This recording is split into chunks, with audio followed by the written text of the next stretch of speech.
दरम्यान डोंबिवली MIDC मधील स्फोट प्रकरणामध्ये अमुदान कंपनीच्या मालकाविरोधात गुन्हा दाखल झाला आहे। तर मालती मेहता आणि मलय मेहता यांच्यावर संदोष मनुष्यवधाचा गुन्हा दाखल झाला आहे। मनुष्यवधाचा गुन्हा इथं दाखल झाल्याचं पाहायला मिळते, कारण डोंबिवली स्फोटामध्ये 8 जणांचा बळी गेलाय आणि 65 लोक जखमी झालेले आहेत। डोंबिवली MIDC मध्ये अमुदान कंपनी रिएक्टर ब्लास्ट प्रकरणी कंपनी मालकाविरोधात गुन्हा दाखल करण्यात आलाय। मालती मेहता आणि मलय मेहता विरोधात सदोष मनुष्यवधाचा गुन्हा दाखल केलाय। या दुर्घटनेमध्ये आतापर्यंत 8 लोकांचा मृत्यू झालाय। तर डोंबिवली MIDC फेज 2 मधील अमुदान या कंपनीमध्ये काल रिएक्टरचा ब्लास्ट झाला होता।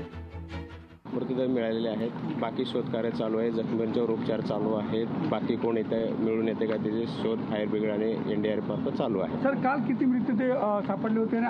आतापर्यंत टोटल 8ची संख्या आहे। अजून शोध चालू आहे। सर, गुन्हा दाखल केला सर मालकांविरोधात? जे संबंधित जबाबदारी त्यांच्यावर होणार गुन्हा दाखल। अटक होण्याची शक्यता सर, अटक वगैरे नक्की होईल।